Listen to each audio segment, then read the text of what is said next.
Καλησπέρα και καλώς ήρθατε σε ένα ακόμα βίντεο του καναλιού μας Unboxing Planet. Συνεχίζουμε τα βίντεο με unboxing προϊόντων και όπως βλέπετε έχουμε ένα backpack και πάλι μετά από αρκετό καιρό στο κανάλι. Το συγκεκριμένο μάλιστα δεν ξέρω αν φαίνεται και από τα χρώματα στο βίντεο, είναι αρκετούς μήνες πίσω γυρισμένο, πρέπει να ήταν το περσινό καλοκαίρι. Απλώς λόγω επικαιρότητας, λόγω ότι προηγούνταν άλλα βίντεο που έπρεπε να βγουν στον αέρα, πήγαινε συνέχεια πίσω και δεν το ετοίμαζα για να το βγάλω στο κανάλι.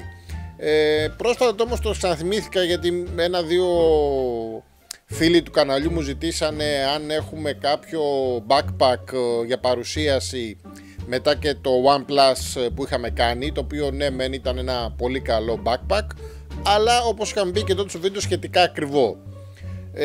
Το συγκεκριμένο λοιπόν είναι ένα backpack που έχω φέρει από τον Banggood. Το έχω πάρα πολλούς μήνες, μάλιστα είναι το καθημερινό μου backpack που χρησιμοποιώ και εγώ προσωπικά και στη δουλειά μου και γενικά για τις μετακινήσεις μου, ειδικά αν χρησιμοποιείτε και μαζικά μέσα μεταφοράς, θα εξηγήσουμε γιατί. Οπότε έχω και πολύ προσωπική και εμπεριστατωμένη άποψη για τη χρησιμότητά του. Όπως λοιπόν φαίνεται και στο βιντεάκι που εδώ η Ευελίνα με βοηθάει από τότε να κάνουμε το unboxing του backpack, είναι για ένα backpack από την εταιρεία Ekfero, κινέζικο εταιρεία με ελληνικό τίτλο. Πιστεύω ότι το όνομα είναι Ekfero ή κάπως έτσι. Λοιπόν, να εκφέρουμε λοιπόν την άποψή μας και εμείς σχετικά το backpack. Το βλέπετε εδώ ήδη που το έχουμε ανοίξει. Το βασικό του χαρακτηριστικό, όπως βλέπετε και θα το δούμε και στη συνέχεια του βίντεο, είναι το anti-theft. Δεν έχει κάποιο κωδικό το συγκεκριμένο, όπως και όλα τα αντίστοιχα. Έρχεται με τη γενική ορολογία που υπάρχουν πλέον ειδική κατηγορία στα backpacks με τον όρο anti-theft. Δηλαδή είναι τα backpacks που δεν είναι, αν όχι αδύνατον, αλλά δεν είναι πολύ εύκολο να τα παραβιάσει κάποιος, να μας κλέψει κάτι από μέσα, ειδικά όταν το φοράμε, όπως είναι και το συγκεκριμένο. Δηλαδή δεν έχει κάποιους με θέματα κωδικούς ασφαλείας, με να λοκάρει, με λουκέτα κτλ. Απλώς είναι έτσι κατασκευασμένο που είναι πολύ δύσκολα κάποιος να έχει πρόσβαση, ειδικά όταν το φοράμε. Εδώ βλέπετε ότι δείχνουμε σε μια πρώτη φάση όλες τις τσέπες και όλες τις θήκες που έχει εσωτερικά. Να πούμε λοιπόν με δύο λόγια, όπως βλέπετε, ότι έχουμε από τη μία πλευρά μία τσέπη χωρίς φερμουάρ και άλλες δύο θήκες στο κάτω μέρος. Εδώ βλέπετε ότι αφαιρούμε ένα αφρολέξ που υπήρχε, που στη θέση του μπορεί να μπει ένα power bank, το οποίο με το αντίστοιχο καλώδιο μπορούμε να δίνουμε ρεύμα και στο βίσμα, όπως βλέπετε αριστερά, που συνοδεύει το backpack. Άρα μπορούμε να φορτίζουμε εν κινήσει μέσα από το σακίδιό μας το κινητό μας.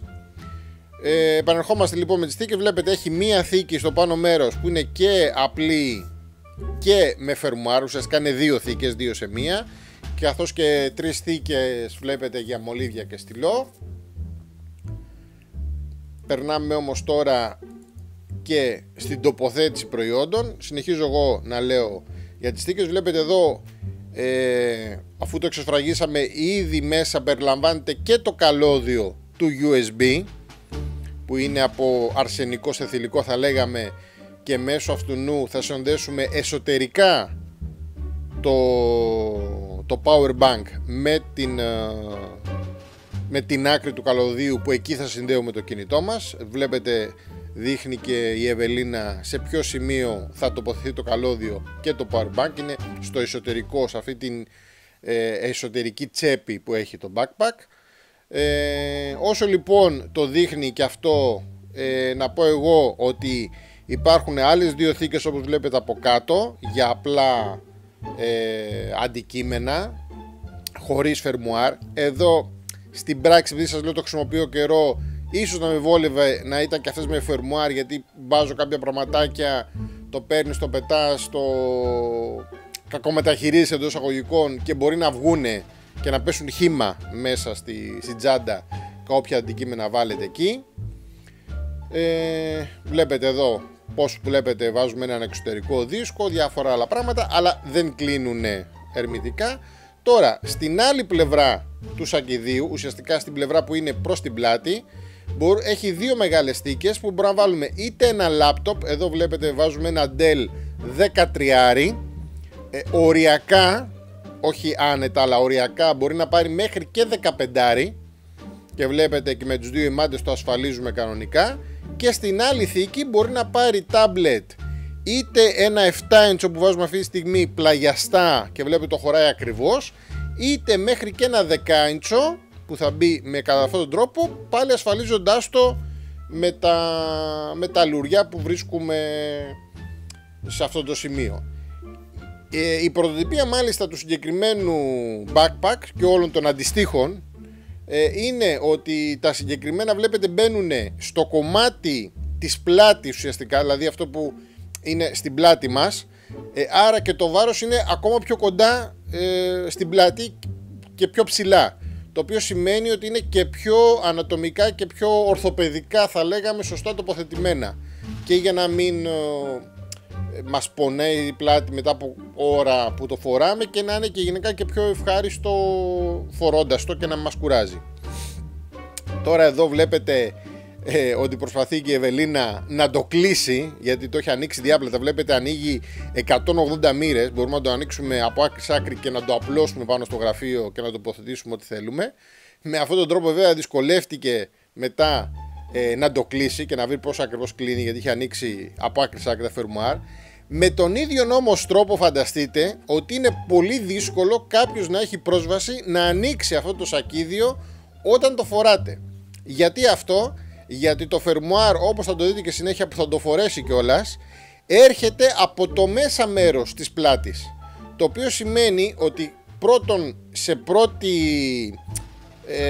όψη δεν μπορεί κάποιος να βρει πού είναι το φερμουάρ, εκτός από την εξωτερική θήκη που βλέπετε την πίσω, που είναι πάνω από το σήμα της εκφέρω, που εκεί θα βάλουμε κάτι απλό, ένα χαρτί, ένα κάτι που δεν μας νοιάζει, εντός αγωγικών να κλαπεί, και τις δύο πλαϊνές θήκες που βλέπετε, που και εκεί βάζουμε κάποιο μικρό πράγμα. Η βασική, η κεντρική θήκη που έχει όλα τα υπόλοιπα πράγματα, με αυτό το φερμουάρ βλέπετε που ανεβαίνει, είναι στο μέσα μέρος του σακιδίου. Άρα κάποιος που θα προσπαθήσει να το ανοίξει, πρώτον ουσιαστικά θα μας ακουμπήσει, άρα θα το νιώσουμε, θα το καταλάβουμε, και ακόμα και αν είναι τόσο τεχνίτης και τόσο ελαφροχέρης, το σακίδιο θα ανοίξει όλο προς την εξωτερική πλευρά, κοινώς θα χυθούν όλα τα πράγματα προς τα κάτω. Δεν υπάρχει περίπτωση κάποιος να προσπαθήσει να ανοίξει αυτό το σακίδιο ενώ το φοράμε και πραγματικά να μην τον πάρουν χαμπάρι. Εκεί λοιπόν είναι και η ιδιομορφία, αυτό που λέμε, του anti-theft. Θα το δείτε τώρα και φορώντας το. Τώρα, όλα τα επιμέρους χαρακτηριστικά, καθώς βλέπουμε και το φοράει, είναι λίγο πολύ απλά και θα τα δείτε και στο link που θα σας δώσω στην περιγραφή. Είναι ένα σακίδιο των 700 γραμμάριων, έχει ύψος 42 εκατοστά, πλάτος 32 και γύρω στους 10 εκατοστά το πάχος του. Είπαμε ότι μπορεί να πάρει λάπτοπ μέχρι 15 ιντσών, είναι αντικλεπτικό, πολύ σημαντικό ότι είναι και αδιάβροχο το μεγαλύτερο μέρος του εξωτερικού βλέπετε εδώ χώρου του. Επίσης έχει και ιδιότητα anti-scratch, δηλαδή με κάποιο μαχαίρι κτλ. Δεν είναι εύκολο να χαραχτεί και να χαλάσει.